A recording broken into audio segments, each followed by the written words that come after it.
రాష్ట్ర జనాభాలో 13% ఉన్న సీనియర్ సిటిజన్స్ కు కూటమి ప్రభుత్వం అధిక ప్రాధాన్యతనిస్తుందని రాజ్యసభ సభ్యుడు సానా సతీష్ బాబు కార్యాలయ ఇన్ఛార్జ్ మేక లక్ష్మణమూర్తి పేర్కొన్నారు. సానా సతీష్ బాబు కార్యాలయంలో ప్రజా సమస్యల పరిష్కార దిశగా అర్జీలను స్వీకరించారు. ఈ సందర్భంగా మేక లక్ష్మణమూర్తి మాట్లాడుతూ రాజ్యసభ సభ్యులు సానా సతీష్ బాబు ఆలోచనల మేరకు ప్రజా సమస్యల పరిష్కార దిశగా ప్రతి శుక్రవారం ప్రజా సమస్యలను తెలుసుకుని వాటి పరిష్కారానికి కృషి చేస్తున్నామన్నారు. ఈ సందర్భంగా సంఘ ప్రధాన కార్యదర్శి అడవాల రత్నప్రసాద్ మాట్లాడుతూ సీనియర్ సిటిజన్స్ సంక్షేమానికి కూటమి ప్రభుత్వం అధిక ప్రాధాన్యతనిస్తూ ప్రతి నెల 1వ తేదీన ఉదయం 6 గంటలకు వయోవృద్ధులు ఇంటి వద్ద 4000 పింఛను అందిస్తుందన్నారు. సంఘ అధ్యక్షులు బుద్ధరాజు సత్యనారాయణరాజు మాట్లాడుతూ అక్టోబర్ 1న జరగనున్న ప్రపంచ వృద్ధుల దినోత్సవం సందర్భంగా రాజ్యసభ సభ్యులు సానా సతీష్ బాబును ముఖ్య అతిథిగా ఆహ్వానిస్తూ లేఖను ఇవ్వడం జరిగిందన్నారు. ఈ కార్యక్రమంలో నిమ్మకాయల వెంకటేశ్వరరావు, గల్లా సుబ్బారావు, చింతపల్లి అర్జున్, ఆనంద్, న్యూటన్, బాబ్జీ తదితర సీనియర్ సిటిజన్స్ పాల్గొన్నారు.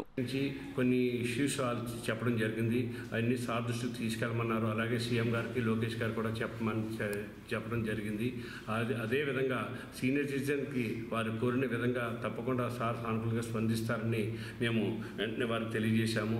మరొక ముఖ్య ఉద్దేశం ఏమిటంటే ఈ యొక్క ప్రజా దర్బార్లో ఎవరైనా సరే కాకినాడ పార్లమెంట్లో ప్రతి నియోజకవర్గం నుంచి కూడా వచ్చి వారి యొక్క సమస్యలు వివరించడం, వారి యొక్క సమస్యలు తెలియజేయడం ప్రజలు ఎంతో ఆనందం వ్యక్తం చేస్తూ ఉన్నారు. దీని మీద ప్రజలు ఎంతో ఆలోచన చేస్తూ ముందుకు వస్తూ రావడం కూడా మాకు ఆనందం కలిగిస్తోంది. నిన్ననే ఎంపీ సానా సతీష్ గారు విజయవాడలో ఎంతో ప్రతిష్టాత్మకంగా నిర్వహించిన 16,000 మంది టీచర్లకు నియామక పత్రాలు ఇవ్వడం జరిగింది. ఆ సందర్భంలో గౌరవ ముఖ్యమంత్రి గారు నారా చంద్రబాబు నాయుడు గారు, ఉప ముఖ్యమంత్రి పవన్ కళ్యాణ్ గారు, లోకేష్ గారు, అనేక మంది మంత్రులు, అధికారులు కూడా పాల్గొన్నారు. ఆ సందర్భంగా సానా సతీష్ గారు ఫౌండేషన్ నుంచి జిల్లాకు సంబంధించి అనేక మందికి మెటీరియల్ అంటే పరీక్ష రాయడం కోసం మెటీరియల్ ఇవ్వడం జరిగింది. ఆ మెటీరియల్ చదివిన చాలామంది కూడా సెలెక్ట్ అవ్వడం సార్ యొక్క ఆనందం ఎంతో ఆనందం జరిగింది. ఎందుకంటే నిన్న డిఎస్సి నియామకంలో మన జిల్లాకు సంబంధించిన వారందరూ కూడా సార్ని కలిసి మీ ఫౌండేషన్ ద్వారా కూడా మేము మెటీరియల్ తీసుకున్నామని చెప్పడం, సార్ వెంటనే వాళ్ళకి అభినందన తెలియజేయడం, మిగతా వారందరినీ కూడా అభినందించడం జరిగింది. మరొకసారి ప్రజా దర్బార్కి చేసిన ప్రజలందరికీ, పెద్దలకి అందరికీ కూడా ఆఫీస్ తరఫున అభినందన తెలియజేయడం. మన రాష్ట్ర జనాభాలో 13% సీనియర్ సిటిజన్స్ ఉన్నారు. వారి యొక్క సౌలభ్యం కోసం మరి ముఖ్యమంత్రి చంద్రబాబు ఇప్పటికే పలు కార్యక్రమాలు నిర్వహించడం జరుగుతుంది. ముఖ్యంగా వృద్ధాప్య పెన్షన్లు 4,000 రూపాయలు చేసి వృద్ధులందరూ కూడా ఎంతో ఆర్థిక భరోసా కల్పించారు. అదేవిధంగా ఆర్టీసీ బస్సుల్లో 25% రాయితీ ఇచ్చినందుకు కూడా ముఖ్యమంత్రి గారికి ప్రత్యేకంగా కృతజ్ఞత తెలుపుతున్నాము.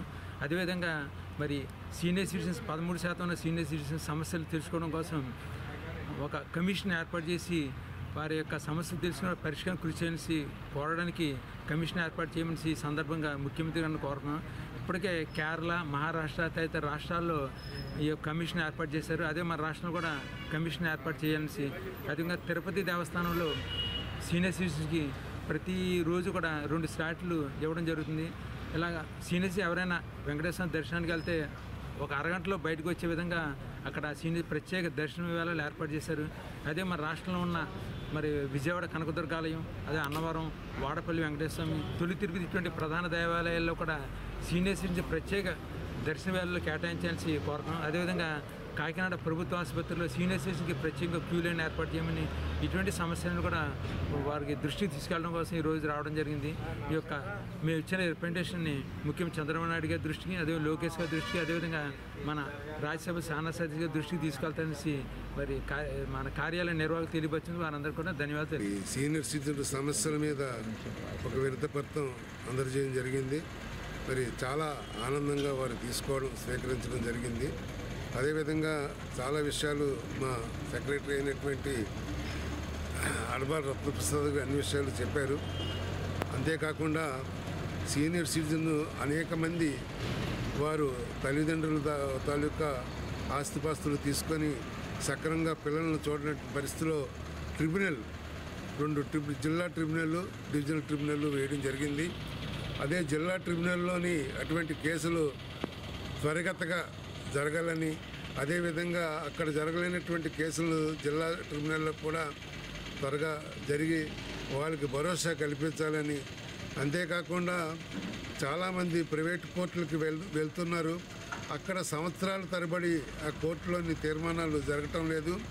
దాని మీద వెంటనే త్వరగతిగా మరి సీనియర్ సిటిజన్ ప్రత్యేకంగా మరి ఆ తీర్పును కూడా ఇచ్చినట్లయితే వారి బ్రతికుండగా ఆనందంగా వచ్చినటువంటి తీర్పుని అనుభవిస్తారని, అందుకని మీరు ఈ సమస్యలన్నీ కూడా ప్రభుత్వం దృష్టికి తీసుకెళ్ళి మరి సానా సతీష్ గారు మరి ముఖ్యమంత్రి గారికి, హోంమంత్రి గారికి అందరికీ కూడా చెప్పి ఈ యొక్క సీనియర్ సిటిజన్ సమస్యలు పరిష్కరించాలని కోరుతున్నాను.